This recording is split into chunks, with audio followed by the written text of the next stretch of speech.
우리 기도하고 시작하겠습니다. 하나님, 저희들이 하나님의 말씀을 배워 알아가기를 원하나이다. 역사 가운데 하나님께서 우리에게 주신 좋은 신앙의 유산을 물려받게 하시고 우리의 선조들의 신앙의 고백을 따라 동일한 신앙을 고백하게 하시고 또 하나님의 말씀을 따라 이 믿음의 길들을 걸어가게 하여 주심을 감사드리옵나이다. 하나님, 이 신앙 고백서들을 배워 나갈 때에 저희들이 하나님의 말씀을 더 가까이 하며 성경을 사랑하는 하나님의 자녀들이 되게 하여 주시옵소서. 예수 그리스도의 이름으로 기도드리옵나이다. 아멘. 네, 우리 성경 말씀 우리 두 군데만 찾아 읽고 시작하겠습니다. 로마서 1장 20절입니다. 로마서 1장 20절입니다.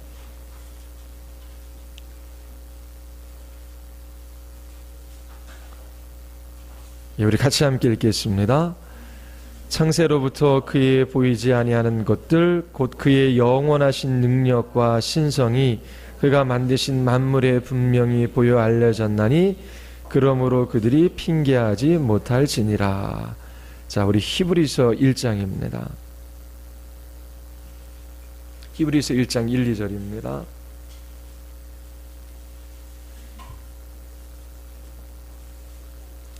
히브리서 1장 1, 2절입니다. 우리 같이 함께 읽겠습니다.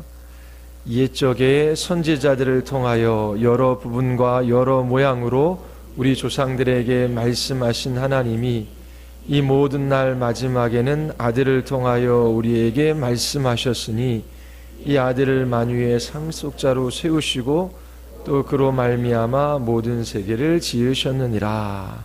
아멘.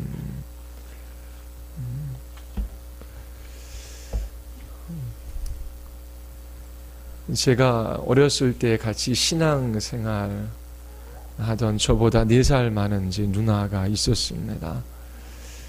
이제 공부도 아주 잘했어요. 그런데 몸이 연약해서 수능이라 때 학력고사지요. 학력고사 볼 때쯤 되면 그렇게 몸이 아파서 시험을 못 보거나 그렇게 여러 해 동안 대학에 가지 못하고 좀 고생을 했어요.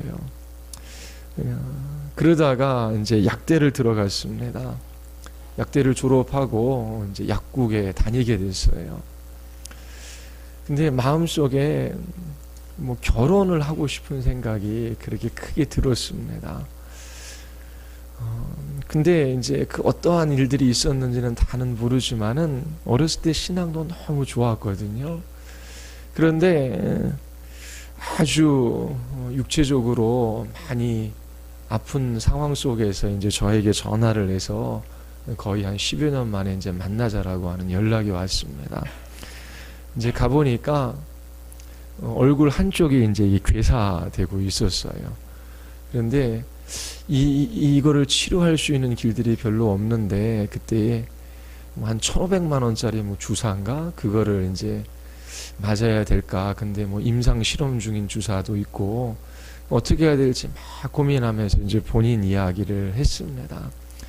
본인 이야기를 하는 과정 속에서 그렇게 약대를 나와서 이제 그 약사를 하는 그 과정 속에서 결혼을 그렇게 하고 싶었는데 뭐 결혼이 잘 안 됐던 모양이에요.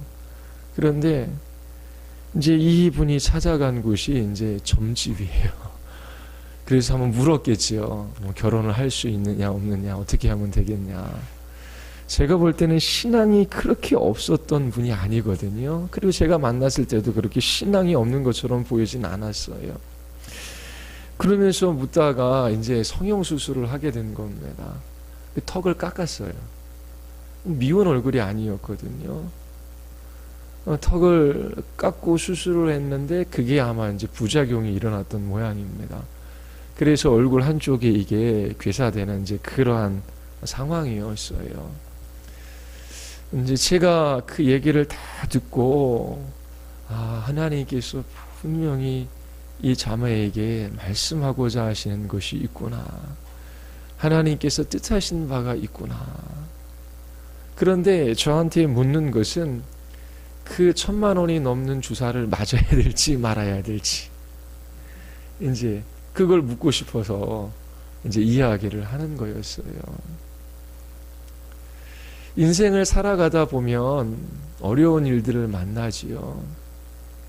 하나님께서 나에게 찾아오셔서 말씀해 주시면 너무 좋겠다라고 하는 그런 상황과 환경에 종종 처해지기도 합니다. 하나님께서 찾아오셔서 얘야 이것은 이렇단다. 야 왼쪽으로 가지 말고 오른쪽으로 걸어가야지. 야 그 선택의 문제에 있어서 이것이 아니라 저것이다 라고 말씀해 주시면 얼마나 좋겠습니까? 이 자매는 점집에 찾아가서 자기 자신의 일에 관해서 물었어요. 어떻게 하면 좋겠냐라고 하는 것입니다. 그게 무슨 소용이 있겠습니까? 하나님께 나아가 하나님께서 뭐라고 말씀하시는지 그 하나님의 음성을 들어야지요. 여러분들은 하나님의 말씀, 하나님의 음성을 들으며 살아가고 계십니까? 우리는 언제든지 하나님께서 우리에게 말씀하시는 것을 들을 수 있어요. 오늘 우리가 히브리서 1장에서 읽은 것처럼 옛적의 선지자들을 통하여 여러 부분과 여러 모양으로 우리 조상들에게 말씀하신 하나님께서 선지자들을 통하여 말씀해 주셨어요. 그것이 기록하게 하셨지요. 그리고 마지막 날에는 아들을 통하여 우리에게 말씀하셔요. 인격으로 찾아오신 예수 그리스도 그분을 보면, 그분을 알아가면 하나님께서 우리에게 무엇이라 말씀하시는지 주님의 음성을 들을 수 있거든요. 여러분 인생을 살아가는 그 여정 가운데 하나님의 음성을 듣고 하나님의 말씀을 듣고 그렇게 생각하고 판단하고 결정하고 살아갈 수 있다라고 하는 것이 얼마나 복됩니까? 그리스도인들은 이 성경을 믿음과 삶의 표준으로 이제 규범으로 받아들이고 있지요. 그러니까 우리가 믿어야 할 것이 무엇인지를 이 성경이 우리에게 알려주는 거예요. 뿐만 아니라 우리가 어떻게 살아가야 할 것인가라고 하는 것을 성경이 우리에게 알려줘요. 얼마나 복됩니까? 우리가 믿어야 될 것이 무엇인지를 또 우리가 어떻게 하나님 앞에 믿는 사람들로 살아가야 할지 우리에게 알려주셔요. 성경을 펴서 읽기만 하면 하나님께서 우리에게 말씀하신다니까요. 하나님의 음성을 들을 수 있다니까요. 그리고 어떻게 살아가야 할지 우리가 하나님의 인도하심을 따라 살아갈 수가 있습니다. 하나님께서 성경을 우리에게 주신 것이 얼마나 복됩니까? 우리가 오늘 이제 성경에 관해서 배우려고 해요. 3주에 걸쳐서 그 웨스트민스터 신앙고백서 1장을 이제 할 겁니다. 웨스트민스터 신앙고백서가 작성된 배경이나 이것이 주는 유익, 이제 그런 것들은 앞에 서론에 나와 있어요. 여러분들이 한번 읽어보시기를 바랍니다. 자, 오늘은 직접 그냥 1장으로 들어가서 여러분들에게 좀 이 성경에 관해서 몇 가지를 말씀드리려고 합니다. 오늘은 우리가 3항까지 공부를 할 거예요. 자, 1항과 2항과 3항을 공부할 때 중요한 단어가 3가지가 있어요. 1항에서 가장 중요한 것이 무엇이겠습니까? 자, 여러분들이 1항을 공부할 때에 머릿속에 생각해야 할 단어 하나가 있어요. 그것은 계시라고 하는 것입니다. 계시. 이 웨스트민스터 신앙고백서, 우리가 믿어야 할 바를 작성하는 이 한 권의 책에서 성경을 가장 맨 앞에다 둬요. 우리가 성경에 대해서 믿어야 할 바가 무엇인지를 가장 앞에 두죠. 왜 그러겠습니까? 기독교는 계시 종교예요. 계시라고 하는 것은 하나님께서 하나님 자신을 우리에게 나타내어 보여주시는 거거든요. 유한한 인간이 무한한 하나님을 파악할 수가 없어요. 하나님을 알아갈 수가 없습니다. 그래서 하나님께서 하나님 자신을 우리에게 나타내어 보여주셔야 돼요. 최고의 선이신 하나님을 알고 하나님을 기뻐하고 하나님을 즐거워하는 것이 인격적 피조물인 우리 인간의 최고의 복입니다. 동물들은 식물들은 하나님을 알아갈 수 없어요. 하나님께서 하나님의 형상과 모양대로 사람을 지으셔서 하나님을 알아가게 하셨는데 하나님께서 하나님 자신이 어떠한 분이신지를 우리에게 알게 하시고 우리로 하여금 그 하나님을 파악하게 하시며 그 하나님을 기뻐하며 즐거워하는 삶을 살아가게 하십니다. 이것이 인간에게 최고의 복이에요. 기독교는 하나님께서 하나님 자신이 어떠한 분이신지를 우리에게 알려주시고 우리는 그 계시를 믿음으로 그렇게 하나님 앞에 살아가는 하나님의 백성들이지요. 자, 그래서 이 계시 종교라고 하는 이름이 이제 기독교에 붙여진 것이지요. 그리고 종교개혁자들에게 있어서 여러 가지 슬로건이 있는데 이제 가장 앞서서 나오는 것이 오직 성경이에요. 오직 성경. 그래서 이 웨스트민스터 신앙고백서도 이제 성경을 맨 앞에 두고 우리가 성경에 관해서 믿어야 될 것이 무엇인지를 우리에게 말해주고 있는 것입니다. 자, 그래서 이 성경을 공부할 때 첫 번째 1항에서 여러분들이 계시라고 하는 단어를 생각하고요. 우리 두 번째 2항에서는 뭘 생각하면 되겠습니까?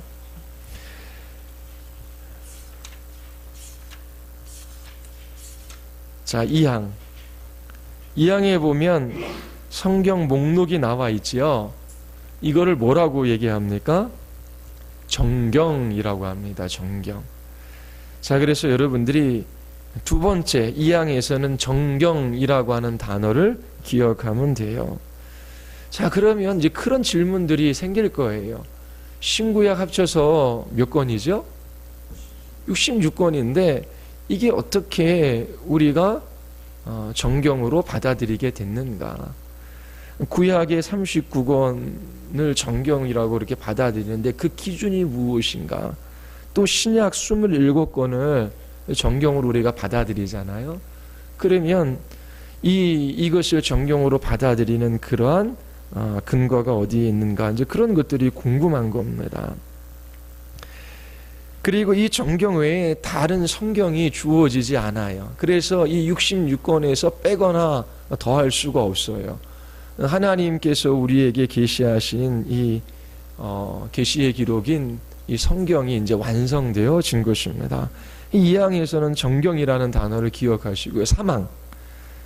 예, 우리 2항과 3항에 걸쳐서 또 하나 우리가 기억해야 될 것이 있어요. 그것은 영감이라고 하는 단어입니다. 영감. 예. 그래서 3항 이제 외경에 대해서 이야기를 하는데요. 여러분들이 이 하나님의 영감이라고 하는 단어를 기억하면 됩니다. 자, 오늘 성경에 관해서 배우는데, 자, 1항에 있어서는 뭐? 계시. 자, 2항과 3항에 있어서는 정경과 영감이라고 하는 그 세 단어를 여러분들이 기억하며 읽으면 도움이 될 거예요. 자, 그럼 우리 1항 같이 한번 우리 읽어보겠습니다. 예, 1항. 예, 우리 주보에 실어드릴까요? 우리 책 없으신 분들을 위해서. 예, 1항 같이 한번 읽어볼게요. 자연의 빛과, 우리 같이 함께 읽겠습니다. 자연의 빛과 창조와 섭리의 사역이 하나님의 선하심과 지혜와 권능을 확실하게 드러내 아무도 핑계하지 못하게 만든다. 그러나 그것들은 구원에 필요한 하나님과 그분의 뜻을 아는 지식을 충분히 보여주지 못한다. 따라서 하나님은 여러 부분과 여러 모양으로 자신을 나타내시고 교회를 향해 자신의 뜻을 밝히셨다. 그리고 나중에는 진리를 더 잘 보존해 전파할 뿐 아니라 육신의 부패와 사탄과 세상의 악의로부터 교회를 더욱 굳게 하고 위로하기 위해 그 동일한 진리를 모두 기록하게 하셨다. 이것이 성경이 절대적으로 필요한 이유이다. 하나님이 과거에 자기 백성에게 자신의 뜻을 계시하던 방법은 지금 모두 중단되었다. 자, 하나님께서 하나님 자신을 알리시는데요. 일반적으로 하나님께서 하나님 자신을 알리시는 방법이 있고 특별하게 하나님 자신을 알리시는 방법이 있어요. 우리 43페이지에 보면은 우리 1항의 그 진술들을 4가지로 그렇게 나눠놨어요. 우리 1을 한번 봅시다. 1을 한번 같이 한번 읽어볼까요? 자연의 빛과 창조와 섭리의 사역을 통하여 하나님의 존재와 그분의 완전한 속성을 의식할 수 있다. 자, 이것을 이제 신학자들은 일반 계시라고 그렇게 부릅니다. 하나님께서 창조하신 이 자연을 통하여 하나님께서 하나님 자신을 우리에게 계시해 주셨다라고 하는 거예요. 그래서 여기서 자연의 빛이라고 하는데요. 이것은 인간의 마음이, 인간이 지식이 있고 또 생각할 수 있는 능력이 있잖아요. 그래서 인간의 마음으로 그렇게 하나님이 피조하신 세계를 보면서 하나님이 계시다라고 하는 것을 인지할 수 있다라고 하는 것입니다. 하나님께서 창조하신 그 창조, 그러니까 자연세계, 그리고 하나님께서 그 자연세계를 보존하시고 통치하시고 그 역사를 움직이시죠. 그래서 인류의 역사를 보더라도 이 역사를 움직이시고 이끄시는 하나님이 계신다라고 하는 것을 알 수 있다라고 하는 거예요. 그래서 하나님께서 주신 그러한 외부에 있는 하나님이 창조하신 피조세계와 또 인간 안에 있는 양심과 또 그 마음을 통해서 우리는 하나님의 존재를 확신할 수 있다라고 하는 것을 지금 말하고 있어요. 하나님께서 창조하신 세상을 통하여 우리는 하나님이 계시는구나. 그 모든 것들을 지으신 주물주가 있겠구나라고 하는 것을 결론을 얻을 수 있고요. 또 인간의 양심, 이게 도덕적 본성이거든요. 이 인류의 긴 역사를 보고 그리고 모든 민족들을 살펴볼 때요, 그들이 살아가는 방식들이 크게 다르지 않아요. 사람들이 옳다라고 일반적으로 여기는 것은 저기 아마존이나 아니면 중국의 저 오지나 할 것 없이 그렇게 그것은 옳은 것이다 라고 동의를 해요. 예를 들어서 부모를 공경하라 라고 하는 그런 문제에 있어서 부모에게 폭력을 행사하라 라고 하는 것을 말하는 족속과 그러한 시대나 사람들이 없어요. 그러면 부모를 공경해야 하고 그렇지 않은 것은 죄이다 라고 하는 것은 보편적으로 인간이 가지고 있는 본성이거든요. 그것은 이제 양심을 통해서 하나님께서 우리에게 파악하게 하시는 것이지요. 그러면 한두 사람이 아니라 시대나 그러한 공간을 초월해서 모든 사람들에게 보편적으로 이 도덕적 본성이 있다라고 하는 것입니다. 자, 그러면 이 도덕적 본성이 어떻게 생겨났을까요? 동물들에게는 없고 사람들에게만 있는 거거든요. 양심이 있다라고 하는 거예요. 그것은 하나님께서 어떻게 해요? 주신 것이다라고 하는 결론을 얻을 수 있는 것이지요. 그래서 율법이 주어지지 않은 사람들에게 있어서 이 양심이 하나님께서 마음에 두신 율법이 되는 것이지요. 그래서 어느 정도 옳고 그런 것들을 분별하며 그렇게 하나님 앞에 살아가게 하신 것입니다. 또 인간에게는 종교적인 본성이 있어요. 그것은 이제 종교적인 씨앗, 그것이 이제 마음 안에 있는 거거든요. 그래서 하나님께서 구원의 길을 계시해 주시지 않고 일반적으로 하나님께서 인간의 내면 안에, 인간 바깥 안에 하나님을 알만한 것을 허락하여 주셨지요. 그런데 이 땅에 있는 모든 종교는 하나님께서 하나님을 알만한 것을 일반적으로 나타내어 보여주셨기 때문에 하나님을 찾아가는 그 길 가운데 생긴 종교들입니다. 그런데 어떻게 해요? 자연의 빛이나 창조나 그 역사나 그런 인간의 마음이나 양심을 통해서는 하나님을 바르게 찾아 나갈 수가 없는 것입니다. 자, 그래서 2번, 두 번째 명제 한번 읽어볼까요? 구원을 받으려면 하나님과 그분의 뜻을 아는 지식이 필요한데 자연의 빛만으론 그런 지식을 얻기가 어렵다. 위쪽으로 하나님께서 하나님 자신을 나타내신 것과 인간의 내면 안에 나타나신 그 두 가지를 가지고 우리는 하나님께 이룰 수가 없어요. 하나님이 어떠한 분이신지를 정확하게 다 알 수가 없는 것이지요. 자, 그래서 이제 세 번째 한번 읽어보겠습니다.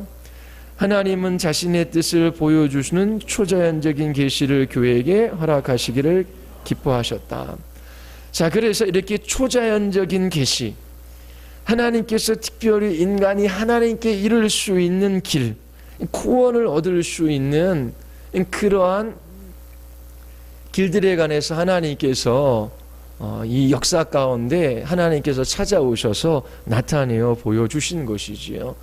하나님께서 나타내실 때에 크게 세 가지 방식으로 하나님 자신을 나타내어 보여주셔요. 그게 뭐냐면 하나님께서 찾아오시는 것입니다. 이거를 현현이라 그래요. 구약에 보면 하나님께서 이스라엘 백성들을 찾아오셔요. 두 번째는 뭐지요? 말씀하시는 것이지요. 이것을 이제 예언이라고 합니다. 세 번째는 하나님께서 행동하시는 것이죠. 이것은 이제 기적이라 그래요. 그래서 이렇게 현현과 예언과 기적을 통하여 하나님께서 하나님 자신이 어떠한 분이시며 하나님께서 죄인들을 어떻게 구원하셔서 하나님께 이끄시는지 하나님께서 직접 이스라엘 백성들에게 하나님께서 하나님 자신을 나타내어 보여주시는 것이지요. 그리고 네 번째로 이렇게 하나님께서 여러 가지 방식으로 여러 시대에 하나님 자신을 나타내어 보여주셨는데요. 네 번째 한번 읽어보겠습니다. 초자연적인 계시는 문자로 기록되었고 성경은 절대적으로 필요하다. 하나님이 과거에 자기 백성에게 자기 뜻을 계시하던 방법은 지금은 모두 중단되었다. 하나님께서 찾아오셔서 하나님 자신을 계시하시고 그 하나님이 어떠한 분이신지를 하나님을 만난 사람들이 그의 후세대들에게 전해줘야 했겠지요. 그런데 그렇게 구전으로 전해주고 또 알려주는 것이 문제가 일어날 수 있잖아요. 처음에는 하나님께서 하나님 자신을 알려주시는 그러한 것들이 적어요. 그리고 족장들은 오래 살았어요. 그래서 하나님께서 찾아오셔서 말씀하시는 그것들을 기억하고 또 후손들에게 가르치고 보존하는 것이 그렇게 어려운 일은 아닐 수 있었습니다. 그런데 하나님께서 하나님 자신이 어떠한 분이신지를 더 많이 나타내어 보여주시고 그리고 어떻게 해요? 죽잖아요. 후세대들에게 구전으로 정해줄 수밖에 없는데 하나님께서 하나님 자신을 계시하신 그 계시의 내용 중 일부를 하나님께서 기록하게 하셨다라고 하는 것을 이제 네 번째에서 말씀하고 계십니다. 자, 그리고 우리 책 한번 읽어볼 텐데요. 우리 46페이지 보면은 이 자연 계시, 일반 계시의 유익이 무엇인지를 우리에게 이야기하고 있어요. 밑에서 세 번째 줄입니다. 우리 세 번째 줄 한번 보죠. 자연의 빛을 통해 얻어진 하나님에 대한 지식은 여러 가지 유익한 목적에 이바지한다. 이 지식은 피조물에 대한 하나님의 선하심을 증언한다. 또한 인간의 의무를 일깨워주고 죄를 깨닫게 하며 징벌에 대한 두려움을 불러일으켜 극단적인 악을 저지르지 않도록 억제한다. 자, 그 다음에 우리 몇 줄 더 읽겠습니다. 아울러 하나님에 대한 더욱 확실한 계시를 구하도록 자극하고 은혜의 복음을 받아들일 수 있는 길을 준비하며 의로운 통치자이신 하나님의 행위를 옹호한다. 이 지식은 하나님의 마음에 있는 은밀한 일을 모든 심판하실 날에 어떤 변명도 제기하지 못하게 만든다. 일반 계시를 통해서 하나님께서 하나님 자신을 나타내어 보여주셨을 때에 우리에게 주는 그 유익이 무엇인지를 몇 가지로 이야기하고 있어요. 하나님께서 그렇게 하나님 자신을 나타내어 보여주시는데 자연을 통하여 인간의 내면에 하나님께서 나타내어 보여주시지요. 그래서 마땅히 인간으로서 살아야 할 도리가 무엇인지, 그리고 죄가 어떠하신 것인지, 그리고 죄인들은 마땅히 심판을 받아야 한다라고 하는 그런 정도의 그런 지식들을 우리에게 주시는 것이지요. 그리고 그것으로 충분하지 않지요.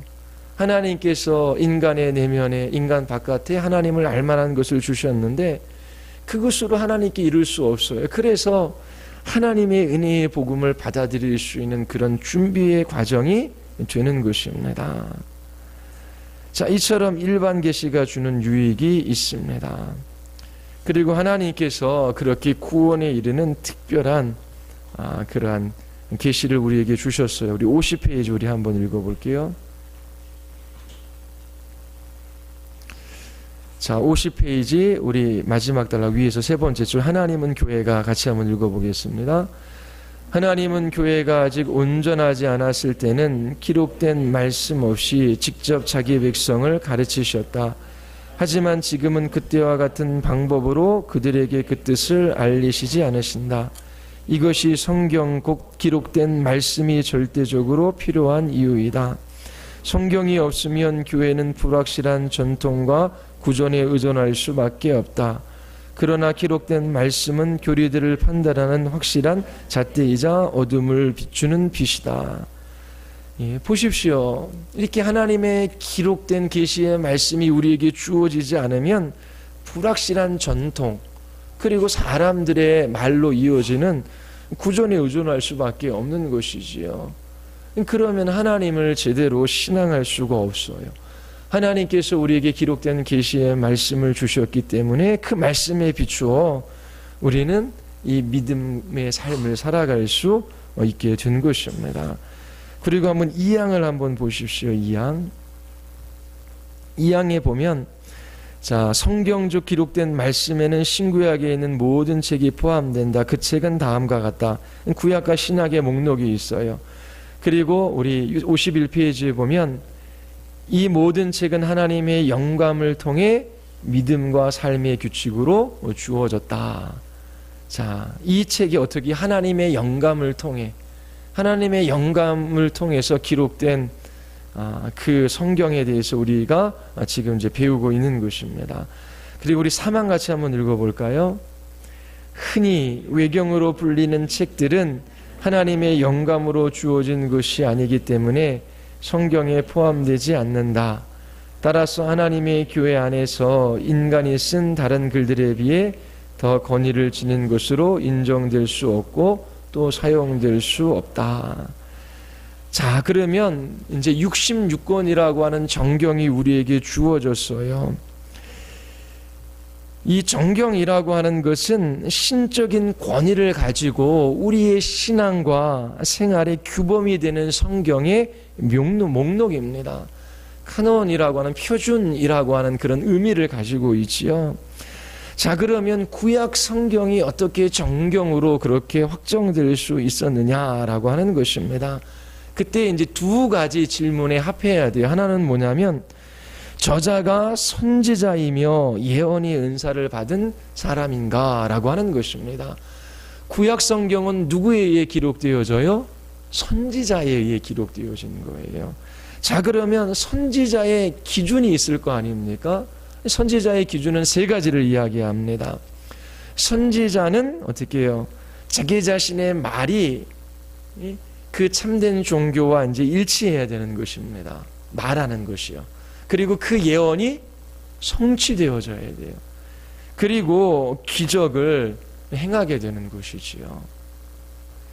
그리고 두 번째는 이 이스라엘 공동체가 이 성경으로 인정하고 사용했는가라고 하는 것입니다.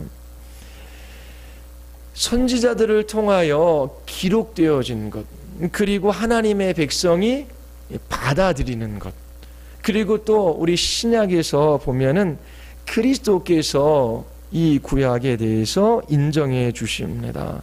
그것이 누가복음 16장 29절과 31절이에요.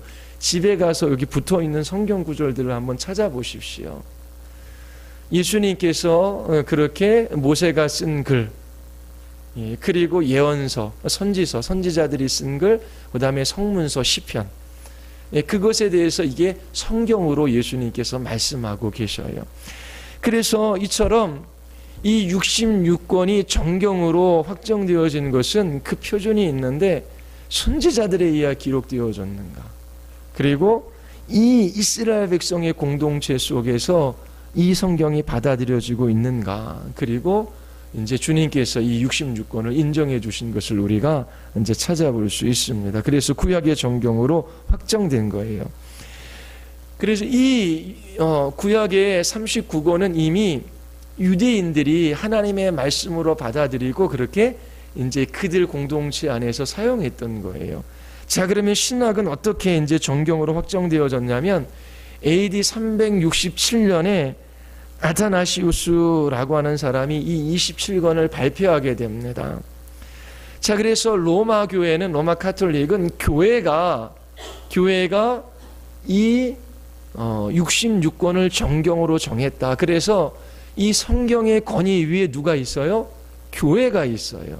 그래서 이 교회의 머리인 교황의 말은 성경과 버금가는 그러한 권위를 가집니다. 그런데 교회가 정경의 목록을 결정한 것이 아니라 이 아다나시우스가 그때 이제 교회가 이 신약의 27권을 정경으로 그렇게 발표를 할 때에 그 기준이 있어요. 이 신약 성경의 기준은 첫 번째 뭐예요? 사도성입니다. 사도들이 기록했는가? 구약은 선지자들이 기록했는가라고 하는 거예요. 사도들이 기록했는가라고 하는 것이고, 두 번째는 이미 하나님의 성경으로 이게 만들어진 책들이 그 공동체 속에서 받아들여지고 있느냐라고 하는 거예요. 그래서 사도들이 기록하고 또 이미 공동체 속에서 예수 그리스도를 신앙하는 그 신약 백성들이 성경으로 받아들여지고 있는 이 27권을 정경으로 그렇게 확정한 것이지요. 그래서 이 신약 27권이 정경으로 받아들여지는데 이거는 사도성과 밀접한 관련이 있어요. 그래서 사도시대에 이미 이 정경은 완성된 거예요. 나중에 더 보태질 수가 없는 것입니다.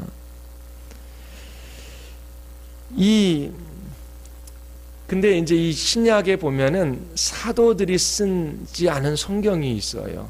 그게 어디인지 아십니까?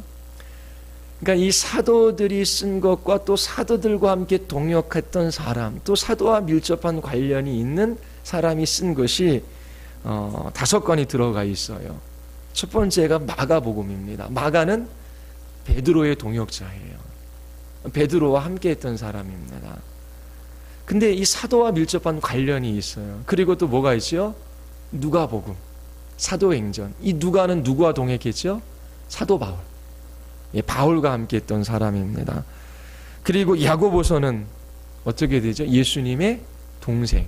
또 유다서도 마찬가지예요. 그리고 하나는 히브리서. 이거는 작자 미상입니다. 그런데 그것이 그 기독교 초대 공동체에 이 히브리서도 하나님의 말씀으로 받아들여서 이미 교회에서 읽혀지고 있었어요. 그러면 이 히브리서의 저자는 사도들과 가까이 지냈던 동역자일 것이다 라고 그렇게 추정을 하는 것이지요.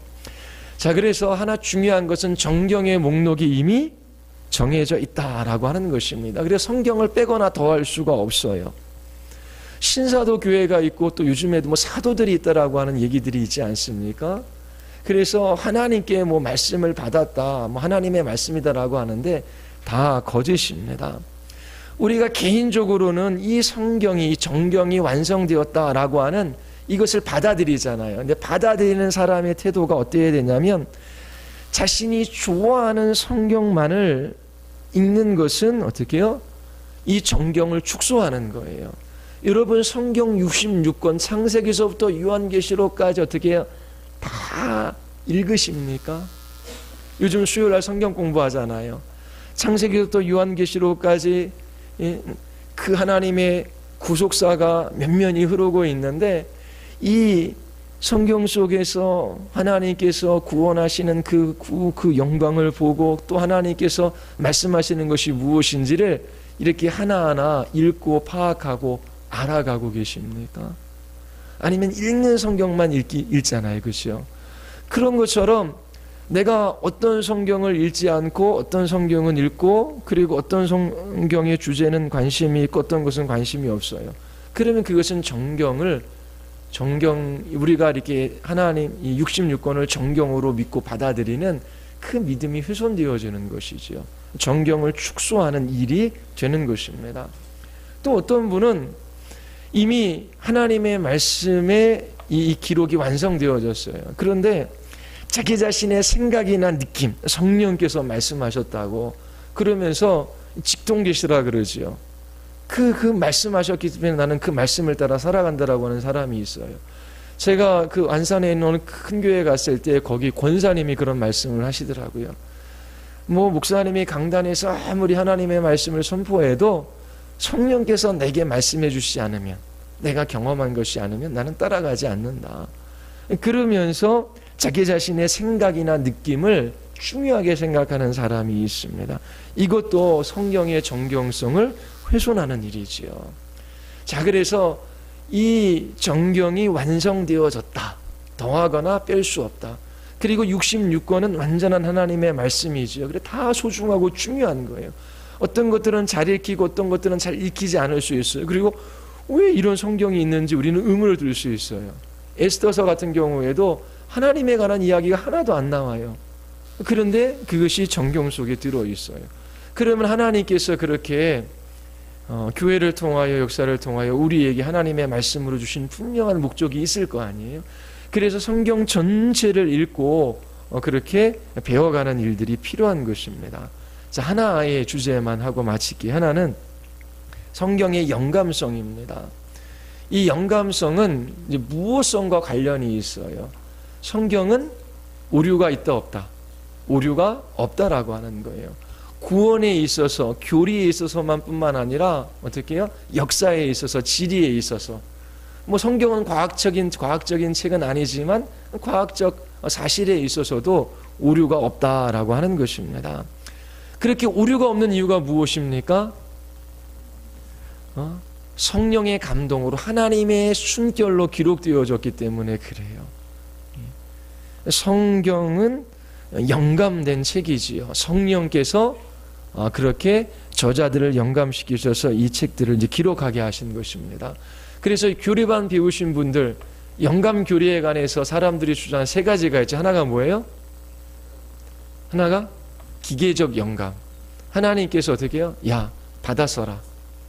그래서 이 저자와는 상관없이 하나님께서 받아쓰게 하셨다라고 하는 것. 두 번째는 뭐예요? 역동적 영감설입니다.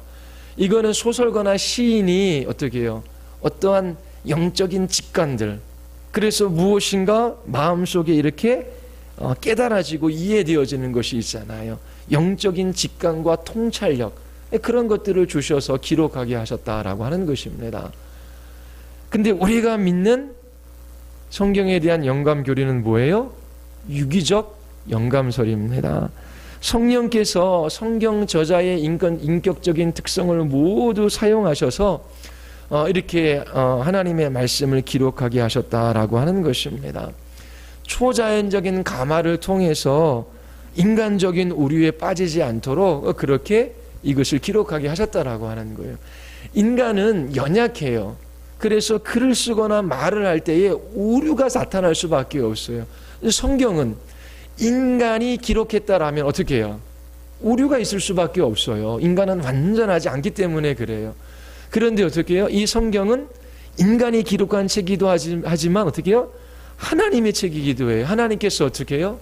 성령의 감동을 통해서 이 저자의 인간적인 특성을 모두 사용하되 초자연적 방식으로 오류가 없게 그렇게 이 하나님의 말씀을 기록하게 하신 것입니다. 여기에서 나오는 두 가지 특성이 있는데 하나는 뭐냐면 다양성이에요. 다양성. 뭐냐면 성경 66권을 읽어볼 때요. 문체도 틀리고 그리고 그 표현 방식도 틀리고 그리고 그 저자의 그런 지식이나 경험이나 그리고 그가 보았던 것들 그런 것들이 다 묻어나와요. 그래서 66권이 한 사람이 쓴 것처럼 똑같지가 않아요. 다양해요. 그런데 이 66권이 충돌을 일으키는 것이 아니라 놀라운 통일성을 가지고 있다라고 하는 것입니다. 1600년 동안 약 40명의 저자들에 의해 쓰여졌으면 사람의 책이라면 이게 통일성을 이룰 수가 없잖아요. 그런데 이 성경의 원저자가 누구예요? 하나님이셔요.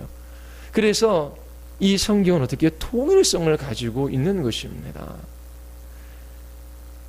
그런데 이제 역사 가운데 우리가 믿고 고백하는 것 어떻게 해요? 이 성경은 유기적으로 영감되어져서 이제 무효하다라고 하는 거예요. 오류가 없다라고 하는 거예요. 이것이 우리가 성경에 대한 신앙 고백을 합니다. 그런데 18세기 이제 계몽주의 이후에 자유주의 신학자들이 나타났어요. 인간의 이성이나 경험을 통해서 이 성경을 보니까 말도 안 돼요. 어떻게 이런 일들이 일어날 수 있어요? 죽은 자가 살아나요? 그리고 동정녀 몸에서 뭐 예수님이 태어나요? 그 무리를 걸어가요? 그 물고기 2마리와 보리떡 5개로 이게 5,000명이나 먹여요? 이건 인간의 경험이나 이성에 비추어서 어떻게 해요? 말이 안 되는 거예요. 그래서 자유주의 신학자들은 이 성경이 전부 다 그렇게 완전히 영감된 하나님의 말씀이 아니라 부분적으로 영감되어졌다. 아니면 사상에 의해서만 영감되어졌다라고 그렇게 이야기를 하는 겁니다. 그래서 성경의 어느 부분은 하나님의 말씀이고 어느 것은 아니다라고 하는 말하는 사람도 있고요.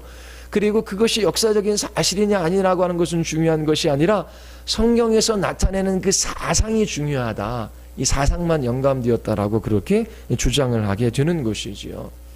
그리고 이렇게 이성과 경험을 통해서 성경을 볼 때에 받아들이지 못하는 부분들, 초자연적인 것들은 다 빼버리는 그런 일들도 일어났습니다.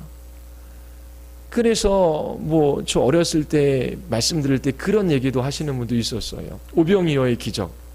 어린아이가 물고기 그렇게 2마리와 보리떡 5개를 내어놓았는데 그 어린아이만 그걸 싸웠겠냐라고 하는 거예요. 가족은 어른들도 많았을 거라고 하는 거예요. 그래서 그 어린이의 그 자발적인 헌신에 감동을 받아서 많은 사람들이 어떻게 해요? 헌신적으로 내놔왔기 때문에 먹고도 남았다. 얼마나 이해하기가 쉬워요. 그렇죠? 예.